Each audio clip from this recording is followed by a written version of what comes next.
Éric Rodet, je suis donc vigneron champenois, vigneron de père en fils depuis longue date, ce qui fait qu'on vit d'une monoculture en coteaux avec des problèmes d'érosion.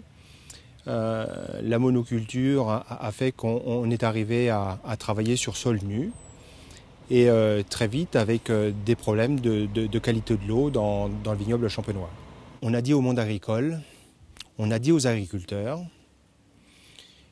il faut produire, il faut produire, il faut produire plus. Le schéma de l'agriculture d'après-guerre a été une agriculture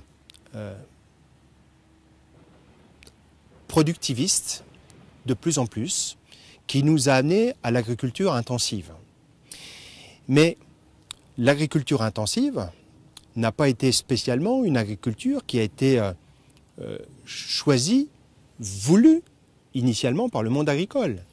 Aujourd'hui, les limites de cela, c'est l'impact environnemental. Pour la totalité de notre société actuelle, nous avons une empreinte vis-à-vis de l'environnement, vis-à-vis par exemple de la biodiversité.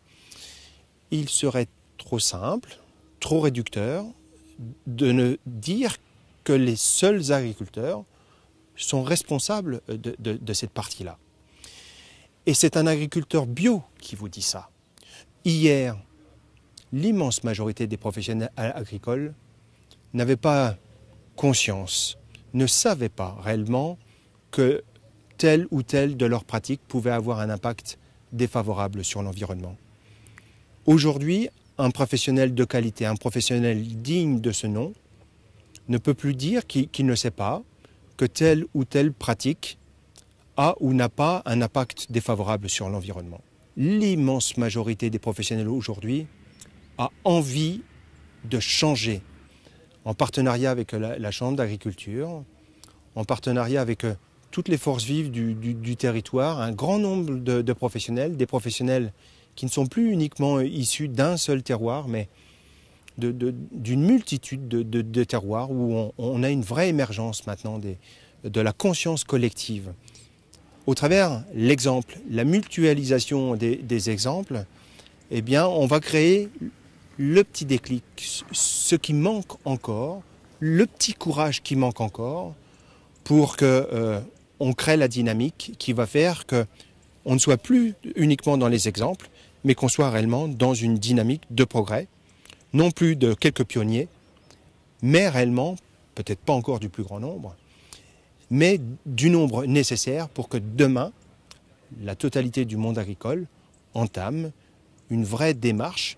Dans le métier du travail de vigneron champenois, on avait complètement oublié le travail du sol pour avoir un grand désert gris. Avec l'agence, on a eu un vrai plan de progrès collectif et on a remis en place du travail du sol, on a remis en place des tondeuses, du bon sens. Et aujourd'hui, la campagne de Champagne est nettement plus verte qu'elle ne l'était hier. Des chemins qui ne soient pas des grandes cicatrices de béton où on va défigurer le terroir pour de longues années et à essayer de manière intelligente de mettre des grilles béton alvéolées où d'une part on ne défigure pas le terroir et où d'autre part on va essayer de faire preuve de bon sens, d'engazonner les chemins, de permettre l'infiltration et la dégradation sur le terroir même là où on veut gérer la qualité et la qualité de l'eau.